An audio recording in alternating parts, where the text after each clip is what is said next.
Welcome back, 1570 AM Baltimore Positive WNST. My next guest is Nestor J. Aparicio. Nestor, welcome in. Dennis, happy Preakness weekend, Yeah. Preakness Steaks. We got everything in this one. 94 degrees, the beer's cold, the band's right. We got everything except the Derby winner. Except that. Not going to be a Triple Crown winner this year for sure. Man. Are you attending this year? Are you going? Let me check my phone. Hold on. I want to put you on the spot. I'm not. I don't know. I applied for a press credential. Okay. We record on Thursday. Yes. I don't know if I have a press credential. So I have sent an email to the authorities. Dennis, I don't know what to say, dude. Like, if you do not get a press credential, are you attending then? Or are you going? Whoever is listening, I'm not being flippant. I'm not being sarcastic. I'm not like, I literally don't know if I have parking. I don't know if I have a press credential. I've only owned a radio station 31 years. Dennis, can I give you a little Preakness history and like my? Yeah, because I haven't talked Preakness with any of our guests, so please do, by all means. All right. Well, I mean, I'll just say this. I've been to 30. I don't want to lie. I haven't been to 20. I've been to far more than 20. But I haven't been to everyone. Okay. I've been to most. And I went to everyone from 85 until, my God, 2008. You know what I mean? I went to, how many is that? Is that 30? No, that's 20 in a row, 25. I went to everyone. Something I would never, ever miss. Ever. Now, were you in the press box and the stands? Where were you? Oh Combination, an infield, I can probably tell you every year because I have pictures. And I've been to, I don't know, 6 to 8 derbies, several that I don't remember how many, not 10, but more than 5. I'm 53. I don't remember. People say, how many times have you seen the Black Crowes? I don't know. I'd have to start thinking about it. And same thing with crazy things like Jimmy Buffett or Bruce Springsteen or shows I've seen places. Preaknesses are all here. It's generally the one day a year I go to the track. I have gone to a Maryland Million. I've been out there back when Mike Gaffigan ran PR, like he was my boss at WMAR along with Jim Hawes in 1992 when I was an intern. And so I've always known people at the track, and I've told these stories all week. So I encourage anyone, if you want to go listen to me and Marty McGee, or listen to me and Dick Girardi, or listen to me and Greg Scher, formerly of WBAL, Richard Scher's son. I make a few Oprah jokes in there as well. We talk about my love of going to the Preakness, but the one thing I haven't talked to you about, because you're asking like a specific thing, I want to do something new with you. How many different ways I went to the Preakness? Yeah. The first time I went to the Preakness, and I told this story to Marty McGee, it was his first Preakness as well. It was the Preakness like this one, the only other one really where the winner decided not to come. There was grinds. There was a couple horses that were injured that couldn't make it. That sucks. It's terrible. But this is a new thing, Dennis, for the sport, where these horses, the horsemen, the owners, no one wants to run a horse in 13 days. Mm-hmm. No one. And it's an old-fashioned thing where they ran horses every 8 days and, made money on them. And, in the 40s and 50s, and Guys and Dolls and Nathan Detroit and all that, right? I would just say that this is something Todd Pletcher's talked about. It's something veterinarian. It's that 2 weeks is too much on a 3-year-old horse. You wouldn't do it unless there were this thing called the Preakness and this thing called the Triple Crown, that in normal stakes races you'd bring that horse back 4, 5, 6 weeks because that horse is valuable and you don't want to injure the horse, right? But this was always like an Oklahoma drill. You know what I mean? Like this was always, let's see how tough you are, and so that being said, this horse was a long shot. The horse barely got in. Horse wins. Horse owner says, I have a way better chance of winning the Belmont, keeping my horse healthy, than getting my ass kicked in Pimlico and then not winning the Belmont. I'd rather win the Belmont, take a purse, do the right thing for my horse. So this week I talked to Randy Moss. I mean, they're going to move this race, right? So that's the first thing. Okay. So in 1985, Spend a Buck didn't come. Marty McGee went out. It was the time I legendarily picked up film from the News American with another guy's name on it, probably a woman's name on the pass. I think I still have it. And I parked, I picked up film in a bag and ran it to South Street to the News American. And when I did that, I bumped into Howard Cosell. And I was a kid, 16 years old. That's crazy. And But Spend the Buck skipped the Preakness that year, and it was, Dennis, this would be like the team that goes to March Madness in the Final Four just saying we're not going to play. You know what I mean? Like it's unheard of, right? So in 1985, it was a scandal. And much like golf, and I've talked golf this week with Bob Herrig from ESPN, awesome conversation, Ed Miller from Classic 5 in Mount Pleasant, about this Phil Mickelson issue with this dirty Saudi money coming in trying to buy golfers, right? To bring them in for guarantees, big guarantees. Fly over, get 150 grand for showing up, right? Like, and that's not the way it is at Medina. You know, that's not the way it is this week at Southern Hill. You know, you got to go play to earn your money, right? So the horsing situation in 85, the state of New Jersey put a bunch of money up to convince Spend the Buck to go to Garden State instead of come to the Preakness. And it got ugly in the industry because it screwed up television. It screwed up, I guess at that time it may have been ABC. It was 40 years ago, right? So that's 85. So that race I didn't attend, but I went out there and I thought, I probably should do this. So beginning in 86 and every year, I went with friends to drink beer, to be foolish, to do things I can't talk about that I couldn't run for mayor. Beer, fried chicken, friends, early staking out land on the backstretch, friends coming out, bikinis, not bikinis, beer, all of that. Everything. In those years. Now, I was a media member. I always had a press pass to go to the top. I would leave the track in the 7th race. I would go into the grandstand. I would go up to the press box. I would go up to the roof, and I watched every Preakness from 1986 and God through the beginning of my marriage. I would make my way up and watch the race up there because I had a press credential up on the roof. So I watched Preaknesses up there with Pete Axnelm, Charlie Ekman, you know, name any of the people that would watch Preaknesses. That's where they'd be watching them in the 80s and 90s. But so I was always on the infield. I was always sort of partying. I was always young. And in the 90s, I began the show. And in 1992, Bob Loeffler and the Maryland Jockey Club, who never did business with me, never got a nickel from the Jockey Club the first 5 years I was on the radio. They would trade me infield tickets to run buses, and I could monetize it, make money by getting a sponsor and a beer and my Get Nasty van and all of that. And we would, for all of those years, at the beginning of my career, from 92, 3, 4, 5, 6, Ravens came to town, then the Ravens players would come out. I have pictures of me with Eric Green, Donnie Brady, Spencer Falau, Alex Bernstein holding me over their head in the middle of the infield in front of the Nasty Van in 96, 97, 98, 99. But I would always go in and up. Now, I probably attended the Alibi Breakfast, which would have made this conversation unavailable because it happens on Thursday morning. I've attended that 25 times, maybe 30 times. I haven't been much the last 10 years.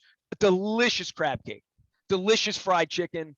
They do an unbelievable job at the Maryland Job. They like really, really good food. And it's a breakfast spread they put out on Thursday. They call it the Alibi Breakfast. Okay, you ready for this, Dennis? I'll give you a little Baltimore sports history. Since we now, in football, we have a thing that happened last month that's called the Liars Luncheon. Named by Nestor J. Aparicio. Based on the Alibi Breakfast. I had to explain this to Kevin Burns. Funny. Kevin Burns says, "Why are you calling our pre-spring luncheon blah, blah, blah, blah, blah, the liar?" I said, "Kevin, there's a thing called the Alibi Breakfast that because it's BS right from horsemen getting together. And so the Thursday morning, this is the time where Dwayne Lucas would be over there, Nicky Zito would be over there, Bob Baffert would be over there, whoever the jockeys were, they would all come up dirty from riding in the morning, have a plate of eggs." Real horsemen sitting around. Dwayne's hat's this big. MC Hammer came in one year because he had a horse. Steinbrenner came in one year because he had a horse. So that was it, you know, and Gotcha. it's a beautiful event. And I would be there right now, except I don't know if I have a credential. So I've done this my whole life. I've gone to the Preakness my whole life. I've loved the Preakness my whole life. In the old days, the reason you even brought this up, they used to do this really neat thing at the Maryland Jockey Club when the DeFrancis family owned the racetrack. Okay. And I learned this really early on. 1984, I started at the News American. I was 15 years old, working in the newsroom. And anytime the racetrack wanted publicity, they would send, I'm not kidding, pies. Hmm. We would, so they had a pie deal, or knew a baker, or knew how to deliver pies. We would get 15 apple pie, cherry pie, pumpkin pie. They always sent it on Thanksgiving, and they sent it to let you know that the track was open on Black Friday. You know, Gotcha. racetrack's open tomorrow. Come on out. And so they used to send pies to the media. Like, swear to God, that's what they did. The Skipjacks used to bring us down to PJ Crickets and feed us with Gene Ubriaco every Wednesday. We had a press conference, and the TV cameras would come and state of the Skipjacks, and they would make the TV news that night. Chris Thomas would knock back about 28 Long Island iced teas and entertain the troops. You know, I mean, I think I should write a book on this stuff. But Sure. the Preakness thing is, it's not in peril. I mean, I had Bill Cole on this week from City Council. It's not in peril, right? Like, we're going to build this track. There's $300 million. They're going to move the oval. They're going to do all this. The issue now is, does the racing industry really care about the Triple Crown? And are they going to fix this for the horses, the horse race? Are they going to say to Belmont, move that thing to the end of June? We're going to move this to Memorial Day weekend? Because the fear is, and the Magma people, what the hell do they know? They're from Canada. They don't know me. I've never met Frank Stronach. I've never met Belinda Stronach.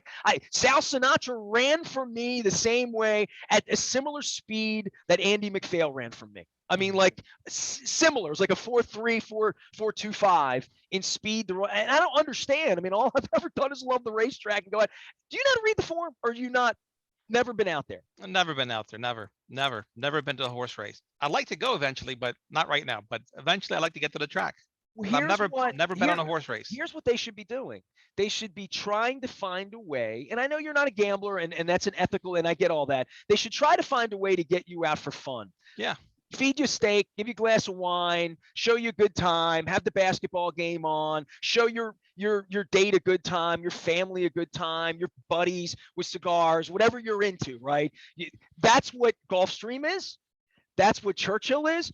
Dennis, if I took you to the Kentucky Derby, if Ford ever invites you, say yes. I missed the contest. We came in second place, and I missed it by a couple of sales, but I was ready to go, man.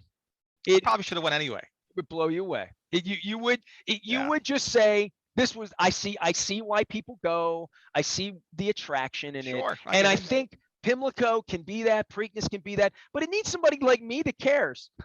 I mean, I don't know what else to say. I mean, I just given you the whole history of going to the Preakness. It is usually involved the infield and beer. The last 15 years, when I get invited to the village, I put I mean, I'm going to look great on Saturday. I could show you 20 the last 20 years. My wife and I walk through the infield and try to avoid beer cans hitting us because we look nice. So I have that experience. I mean, I've done all of that, right? I love it. I've been on the backstretch. I met Bo Derek in the stables at Churchill Downs with pictures, and the Clydesdales would come in every year, and Budweiser would parade them down through the Inner Harbor, and I would be, here comes the king, here comes the big number. You know, so my wife would take Thursday morning off to go to the Alibi breakfast to pet the Clydesdales. We greet the Kentucky Derby winner. You know, I told the story this week. I think I told it to Dr. Donna I always call it Dr. Donna Brothers from NBC, about the first horse I ever touched was Ferdinand, who was the Kentucky Derby winner in 1986, out on the paddock right off of Winter Avenue. I'll never forget. It was the second. I met Howard Cosell the first year, and I went to the newspaper and I said to Rich Petro, to Charlie Lamb, to Ross Petticord, to all those guys, hey man, I like the track. My dad was never a gambler. Teach me about this. So I literally sat in the press box, and Ekman would say, listen here, leader, let me show you. That's there's Lasix. That's a drug they put in them. So literally that's how I knew Charlie. That's how I knew Chris Thomas. And that's how I ingratiated myself as a 17-year-old kid trying to maybe do this for a living for the rest of my life, you know? So knowing people at the track was important to me. And I learned, it was something I really needed to learn. And so in 86, 87, I learned. Donna Brothers has written a book on, you know, intimidated people trying to go to the track for the first time and have a good experience without being a gambler, without just want to be outside and have a drink and experience horses running and the action and the excitement of all of that. I went to Saratoga 2 years ago with my wife. It was, I mean, unbelievably beautiful. So I love this week. I love my radio station this week. I love Baltimore Positive this week for the stories I'll tell. And I love you for allowing me to tell this, because I don't tell these stories the other 51 weeks of the year because these people run and hide, and they've been trying to wreck the race. They've been trying to leave this. I mean, like, they've been like Bob Ursay out in the open, maybe more sober, just like they've wanted to take this thing and F it up for a long time. Sure. And we haven't allowed it. TV hasn't allowed it. The Triple Crown hasn't allowed it. Now timing is the issue. Right. Now the issue is it's wrecked forever because if Pletcher wins, he's not going to bring his horse here. Right. They're just going to skip it, and they're just going to like say this Triple Crown thing doesn't mean anything anymore. What means something is our horse is alive, and you know what means something? What's the purse?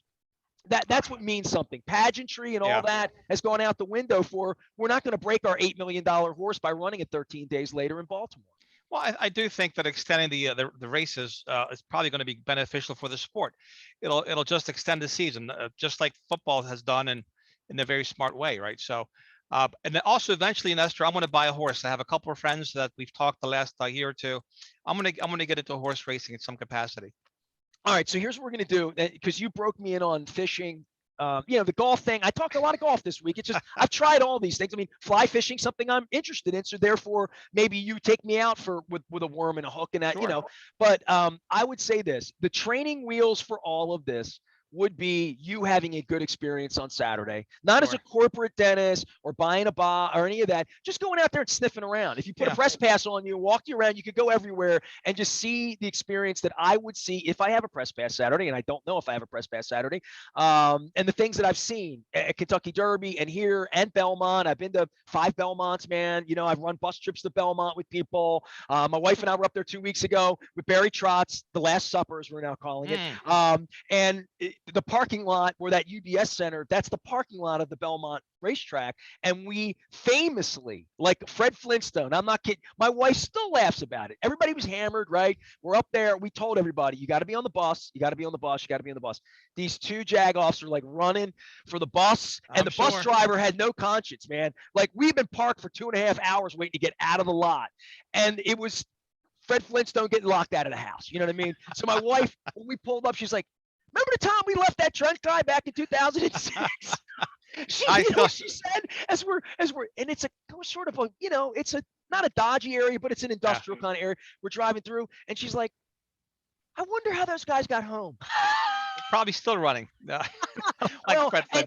when this screws Preakness, it screws Belmont too. You know what I mean? It screws TV. So please, if you really care, if anybody cares and cares to listen, don't listen to me. Randy Moss, Donna Brothers, Marty McGee, Dick Girardi. I mean, I went to the top of the industry here, talking to the best people this week, and they all have really, really intelligent, high-end, 50 years of experience in every one of them, things to say about this. That's not a guy from Dundalk that just likes the Preakness and likes Baltimore and thinks going to the track can be a good time, and that it always should have been a better experience here. Hey, I appreciate the history and the lesson on your Preakness experiences on a horse racing. I appreciate it. At some point, Adley Rutschman will be up, and the Ravens have a press conference. So viva Lamar if he got 300 million, right? Well, we'll find out sooner than later. Nestor, as always, I appreciate your time. Stay well. Hopefully, we'll see you at the Preakness. Have a beautiful weekend. Enjoy the races. 94 degrees. Towel off. There he goes. Nestor J. Aparicio here at Baltimore Positive, 1570 AM WNST. We'll be back right after this.